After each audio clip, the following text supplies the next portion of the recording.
Assalamualaikum warahmatullahi wabarakatuh. Yang terhormat Ibu Amalia selaku dosen mata kuliah Matematika Keuangan Syariah dan juga teman-teman yang kami sayangi. Pertama-tama, marilah kita panjatkan puja dan puji syukur atas kehadirat Allah Subhanahu wa taala karena telah melimpahkan rahmat dan karunia-Nya sehingga kita dapat melakukan diskusi pada hari ini. Tak lupa, sholawat serta salam kita anjungkan kepada Nabi Muhammad SAW. Pada kesempatan kali ini, kelompok kami akan mempresentasikan materi mengenai pengertian, tujuan, dan sumber hukum keuangan syariah. Dengan kelompok beranggotakan Sylvia Eka Musvitasari dengan NIM 122041830029, Muslimatun Nada dengan NIM 122041831188, Meliana Rizkuna Mufidah dengan NIM 122041832212, Boninggar Sandova dengan NIM 122041832239, Arin Suci Dewantari dengan NIM 122041832259.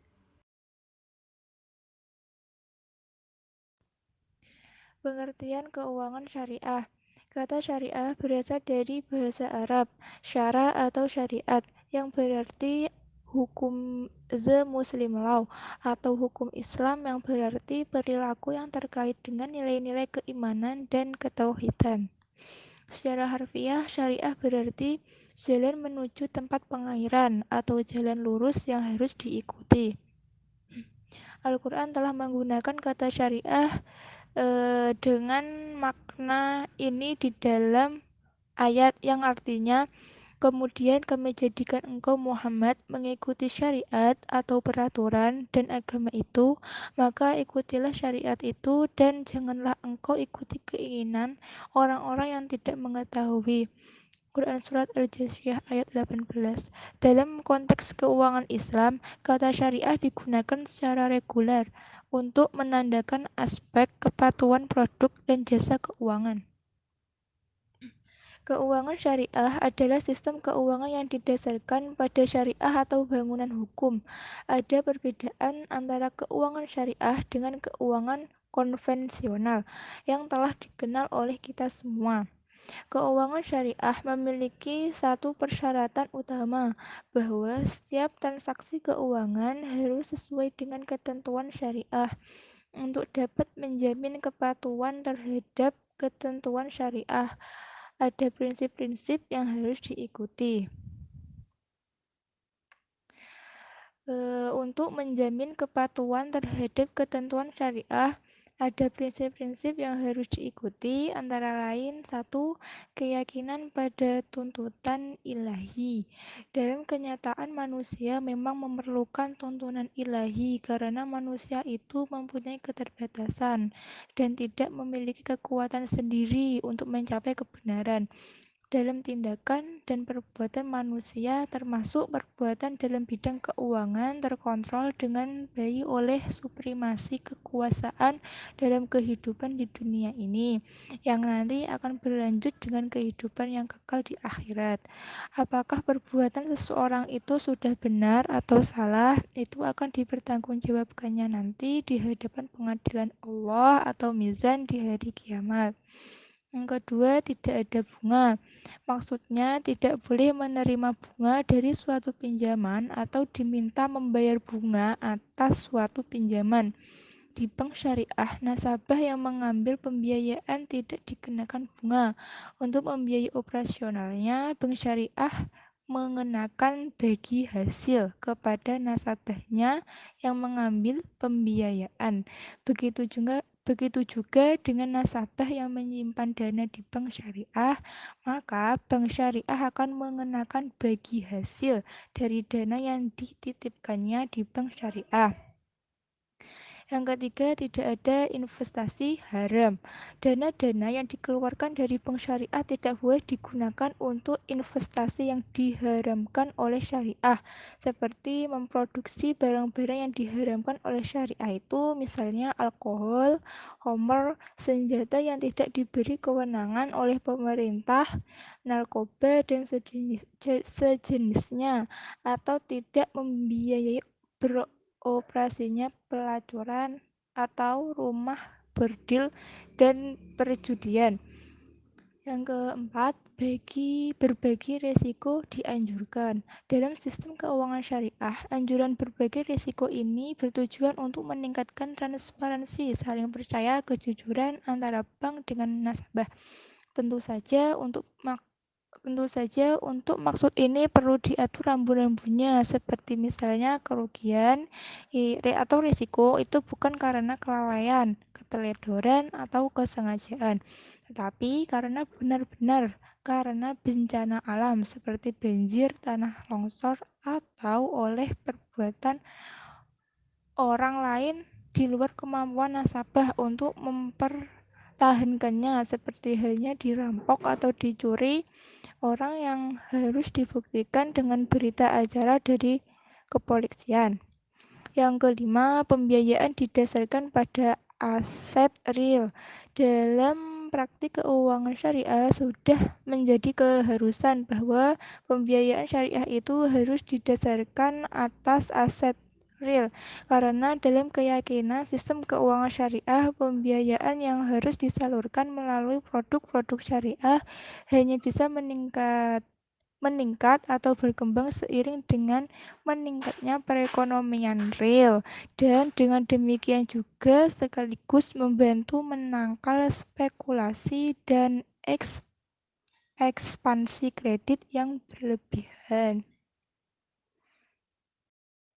Tujuan keuangan syariah.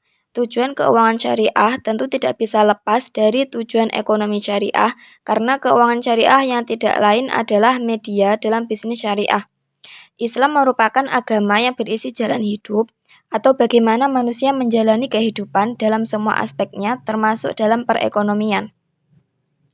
Jalan hidup atau tuntunan yang dimaksud tidak lain adalah tujuan dari ekonomi syariah yang diwujudkan itu, yang terdiri dari yang pertama, jaminan pemenuhan kebutuhan pokok.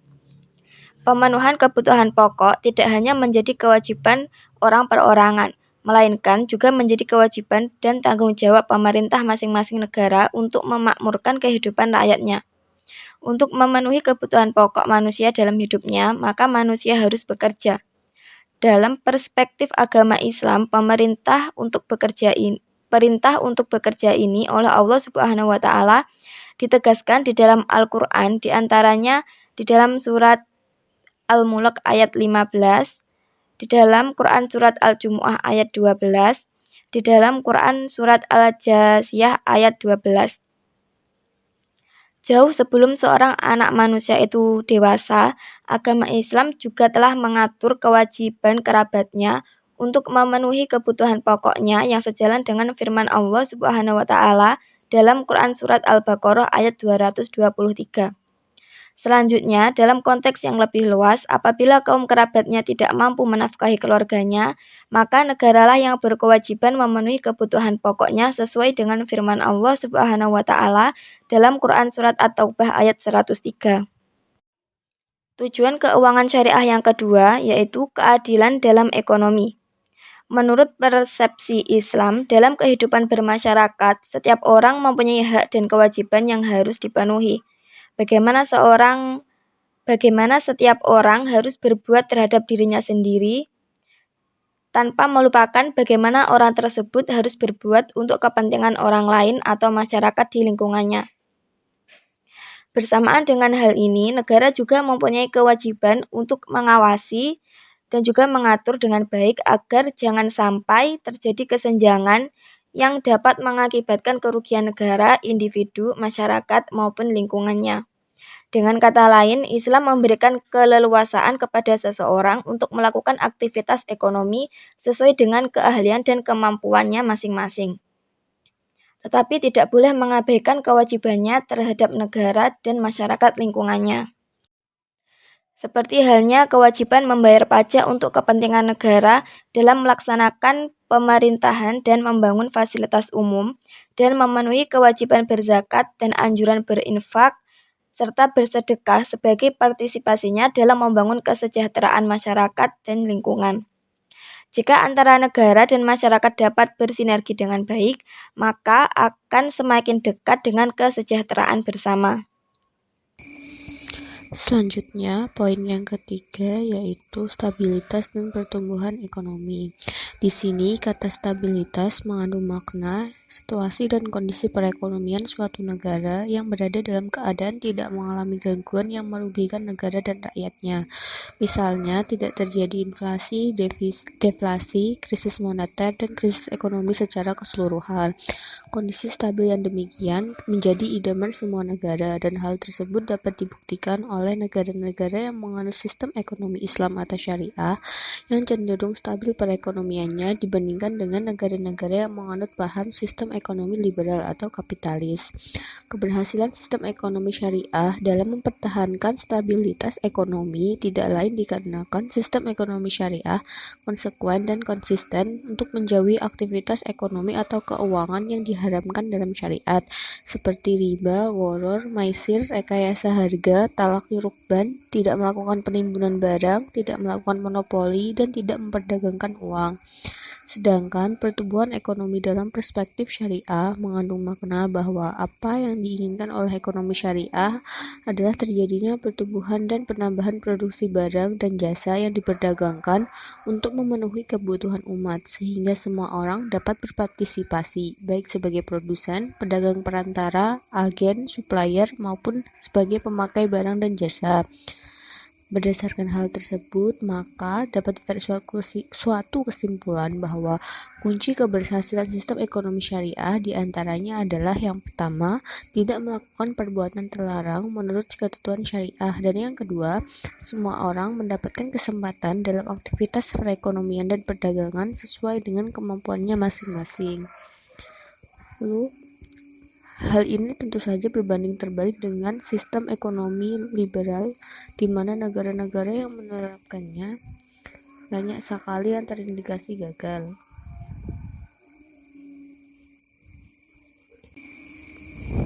Kegagalan ini dikarenakan tidak mampunya menciptakan kesejahteraan masyarakat secara menyeluruh. Berikut ini beberapa indikator kegagalan sistem ekonomi liberal. Yang pertama yaitu lebih mengutamakan pemenuhan hak dan kepentingan individu dibandingkan kepentingan masyarakat.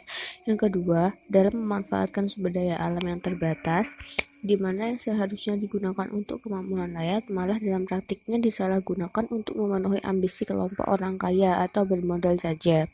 Yang ketiga, tujuan pembangunan yang pada dasarnya untuk mewujudkan kesejahteraan rakyat secara merata tidak tercapai. Yang keempat, harga-harga barang seharusnya mencerminkan urgensi keinginan, namun pada kenyataannya kemampuan ekonomi setiap orang itu berbeda. Selanjutnya, yaitu konsep pasar persaingan sempurna yang seharusnya terwujud ternyata malah terdistorsi oleh kepentingan perusahaan-perusahaan besar dan multinasional, sehingga seringkali pasar dikuasai oleh monopolisme yang menguntungkan perusahaan besar. Dan yang terakhir, ketidakberpihakan pada usaha kecil atau pedagang kaki lima dan semakin kentara karena sistem ekonomi kapitalis lebih mementingkan pasar-pasar modern seperti mal, pasar raya, dan lain sebagainya. Menurut Ibrahim Al-Tahawi, didefinisikan tujuan ekonomi syariah adalah sebagai upaya kecukupan dan kedamaian yang bisa diwujudkan dengan pemberantasan kelaparan dan ketakutan di masyarakat. Selain itu, tujuan yang lainnya adalah menjamin setiap kebutuhan dasar agar terpenuhi. Yang dimaksud kebutuhan dasar di sini adalah makanan, perumahan, pakaian, layanan kesehatan, pendidikan, dan semua yang dianggap perlu sesuai dengan adat istiadat yang berlaku di masyarakat. Sedangkan menurut Faisal Rifai, bisnis dalam Islam bertujuan untuk mencapai 4 hal. Yang pertama, target hasil profit materi dan benefit non-materi.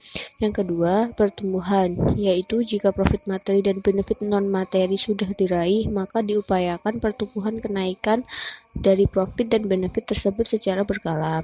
Yang ketiga, keberlangsungan, di mana pencapaian target hasil pertumbuhan terus diupayakan keberlangsungannya untuk kurun waktu yang cukup lama dan menjaga keberlangsungan itu tetap pada koridor syariah.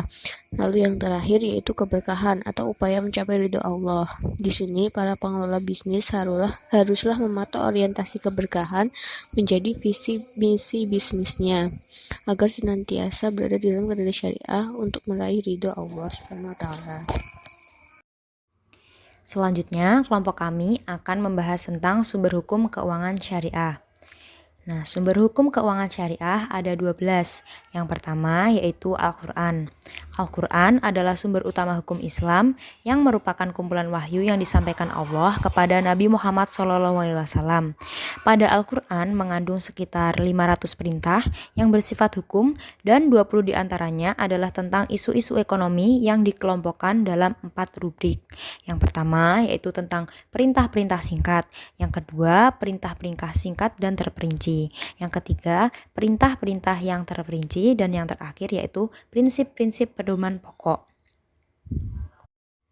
Contoh-contoh ayat Al-Quran yang menjadi sumber hukum tentang kegiatan ekonomi termasuk praktik perbankan syariah, misalnya tentang pengelolaan harta, terdapat pada Al-Quran surat Al-Zariyat ayat 19.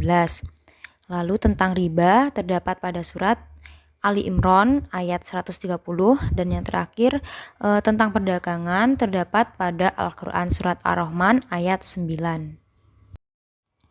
Sumber hukum keuangan syariah yang kedua yaitu sunnah.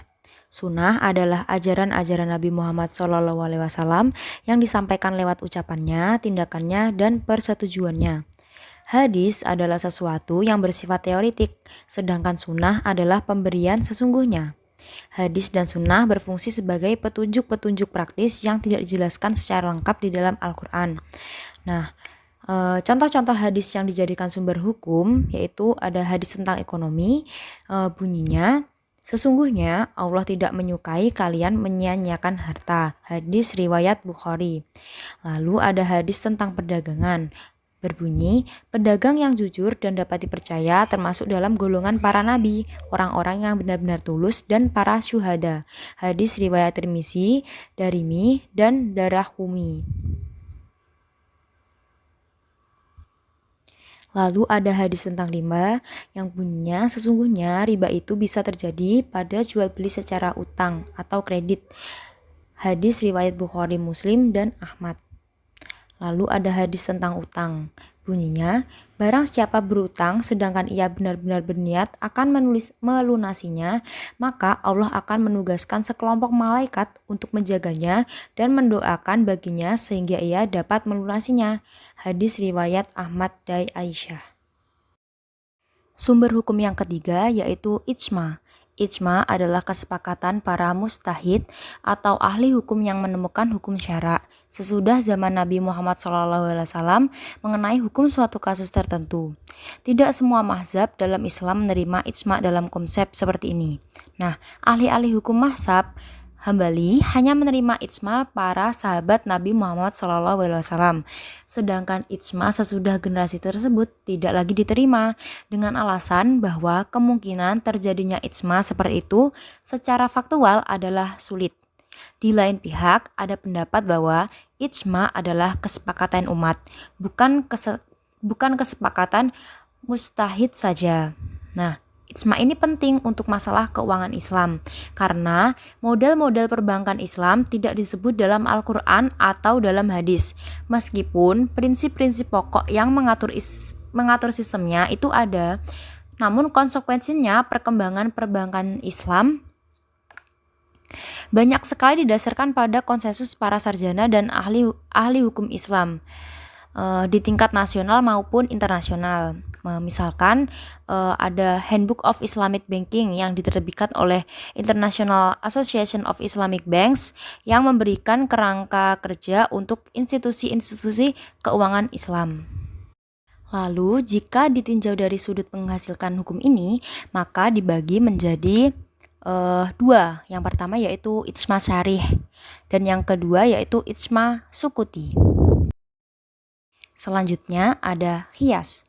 Qiyas adalah perluasan ketentuan hukum yang disebutkan di dalam teks Al-Quran dan Sunnah sehingga mencakup kasus serupa yang tidak disebutkan dalam teks kedua sumber pokok itu. Dengan kata lain, qiyas adalah pengelompokan kasus baru yang belum ada ketentuan hukumnya di dalam kedua sumber pokok Al-Quran dan hadis ke dalam kategori kasus yang sudah ada ketentuan hukumnya berdasarkan persamaan sifat antara keduanya. Contoh mengenai ini adalah qiyas atau analogi. Seluruh perjanjian lainnya selain jual beli kepada akad, jual beli tentang syarat adanya ridho atau perizinan. Nah, Qiyas ini dikenal ada 4 macam. Yang pertama yaitu qiyas aula, yang kedua qiyas musawi, yang ketiga qiyas dalalah, dan yang terakhir ada qiyas syibhi. Sumber hukum selanjutnya yaitu maslahat mursalah. Sebagai istilah hukum Islam, maslahat mursalah dimaksudkan sebagai segala kepentingan yang bermanfaat dan baik, namun tidak ada nas khusus. Nas di sini yaitu Al-Quran dan hadis yang mendukungnya secara langsung ataupun yang melarangnya. Dengan kata lain, maslahat mursalah adalah segala kepentingan yang baik yang tidak dilarang oleh Al-Quran dan Sunnah, dan juga tidak terdapat penegasannya di dalam kedua sumber itu secara langsung.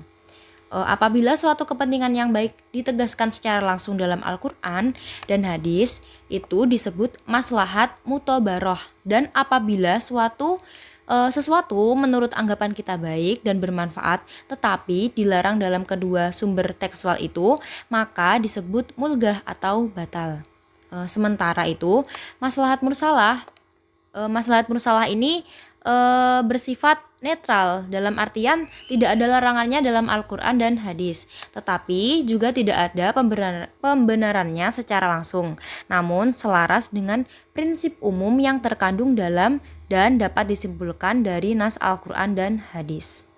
Terima kasih atas waktunya. Saya Arin, pemateri terakhir akan melanjutkan penjelasan mengenai sumber hukum keuangan syariah yang keenam, yaitu istihsan.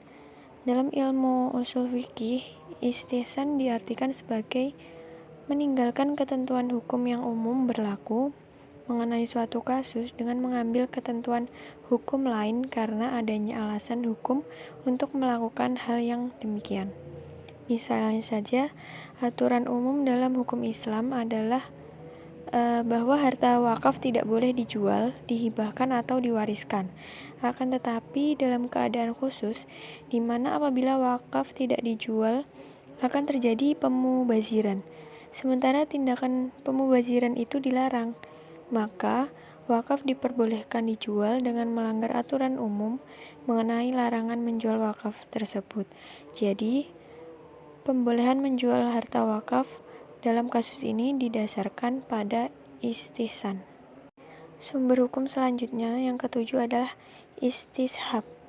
Istishab diartikan sebagai kelangsungan status hukum suatu hal di masa lalu, pada masa kini, dan masa depan sejauh sebelum ada perubahan terhadap status hukum tersebut.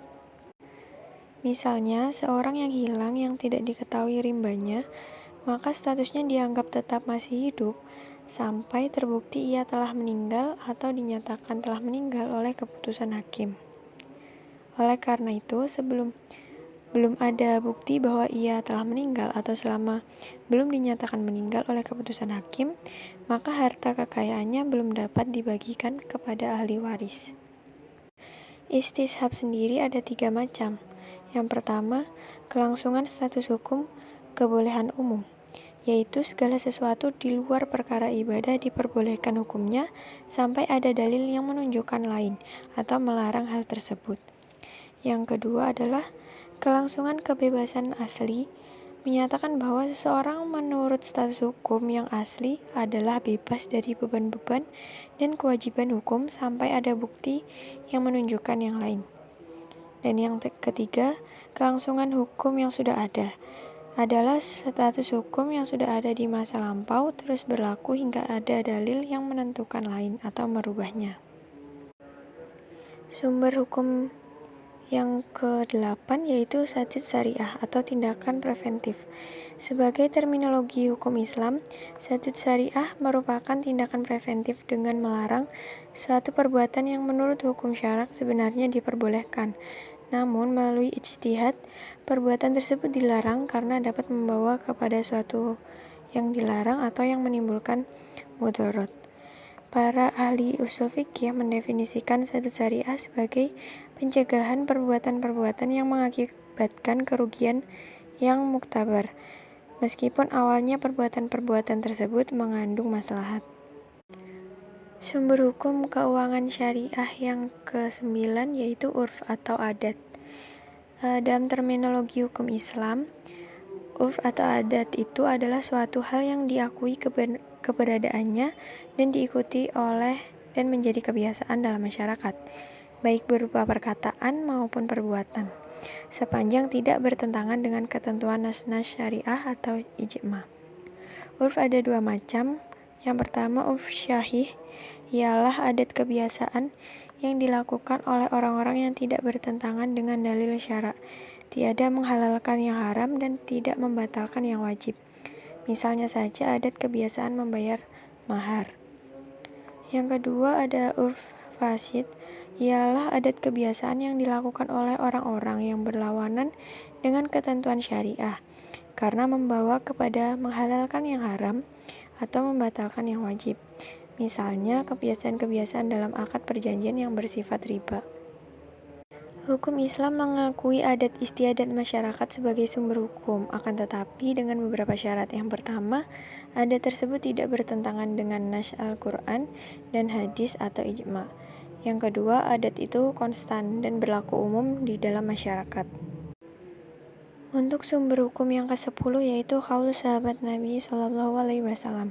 Yang dimaksud dengan qaul sahabat Nabi adalah pendirian seorang sahabat mengenai suatu masalah hukum ijtihadiyah, baik yang tercermin dalam fatwanya maupun dalam keputusannya yang menyangkut masalah di mana tidak terdapat penegasan dalam Al-Quran, hadis Nabi ataupun dalam ijma'. Apabila qaul sahabat bukan merupakan ijtihad murni, melainkan merupakan suatu yang diketahuinya dari Rasulullah, maka qaul tersebut dapat diterima sebagai sumber hukum.